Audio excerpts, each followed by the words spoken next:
నిర్మల్ జిల్లా బాసర ట్రిపుల్ ఐటీలో కలకలం రేగింది. పీయూసీ మొదటి సంవత్సరం చదువుతున్న 17 ఏళ్ల విద్యార్థిని వసతి గృహం 4వ అంతస్తు నుంచి దూకి ఆత్మహత్య యత్నానికి పాల్పడింది. ఈ ప్రమాదంలో విద్యార్థినికి తీవ్ర గాయాలయ్యాయి. అయితే ఈ విషయాన్ని బయటకు రాకుండా అధికారులు జాగ్రత్త పడినట్లు తెలుస్తోంది. గాయపడిన విద్యార్థినిని చికిత్స నిమిత్తం నిజామాబాద్ ప్రభుత్వ ఆసుపత్రికి తరలించారు.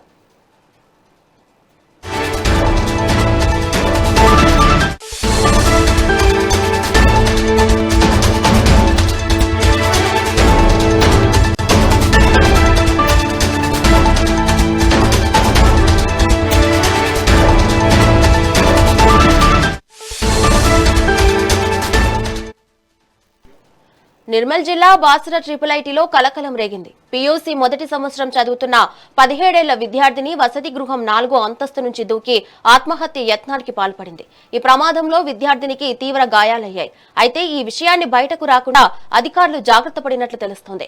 గాయపడిన విద్యార్థిని చికిత్స నిమిత్తం నిజామాబాద్ ప్రభుత్వ ఆసుపత్రికి తరలించారు. మరి దీనిపై మరింత సమాచారం మా ప్రతినిధి నరేష్ అందిస్తారు. నరేష్, చెప్పండి.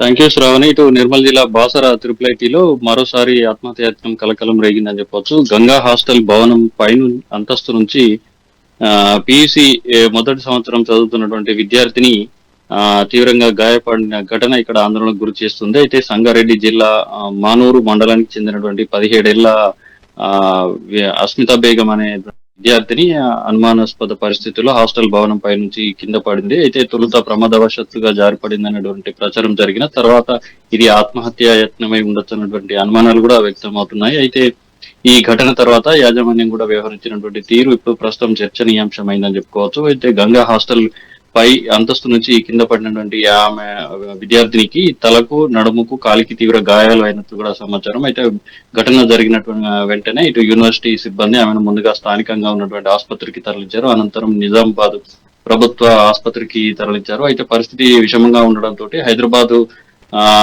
లో ఉన్నటువంటి నిమ్స్ ఆసుపత్రికి తరలించినట్టుగా సమాచారం. ప్రస్తుతం ఆమె ఆరోగ్య పరిస్థితి కూడా నిలకడగా ఉందని చెప్పేసి వైద్యులు చెప్తున్నారు. అయితే ఈ ఘటనకు ముందు అస్మిత తన గదిలో చున్నీతో ఉరివేసుకునే ప్రయత్నం చేసినట్లుగా అధికారులు గుర్తించినట్టు సమాచారం. ఆ తర్వాత హాస్టల్ భవనం 4వ అంతస్తు పైనుంచి దూకినట్టు చెప్తున్నారు. అయితే ఇది పూర్తిగా ఆత్మహత్యమేనా లేక మరేదైనా కారణాలు ఉన్నాయా అనేటువంటి అంశాలపై ఇంకా స్పష్టత రాలేదు.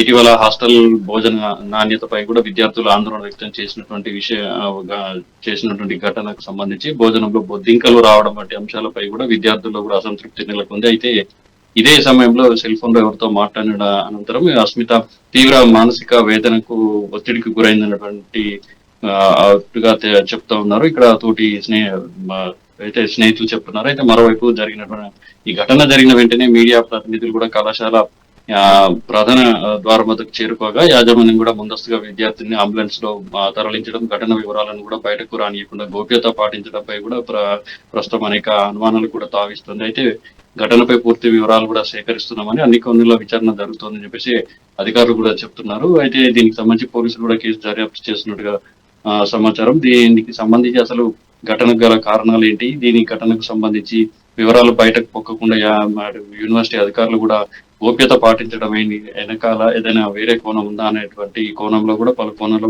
పోలీసులు కూడా ఆరా తీసి ఇటు లోతుగా విచారణ కూడా జరుపుతున్నట్టుగా సమాచారం ఉంది. అయితే ప్రస్తుతం ఏదైతే బాధితురాలు అస్మిత ఆరోగ్య పరిస్థితిపై కుటుంబ సభ్యులతో పాటు సహచర విద్యార్థులు కూడా ఆందోళన వ్యక్తం అవుతుంది. మొత్తంగా చూసుకుంటే ఘటనకు కారణాలపై కూడా పూర్తి విచారణ అనంతరం పూర్తి వివరాలు కూడా తెలిసే అవకాశం ఉన్నట్టుగా తెలుస్తుంది, అధికారులు చెప్తున్నారు.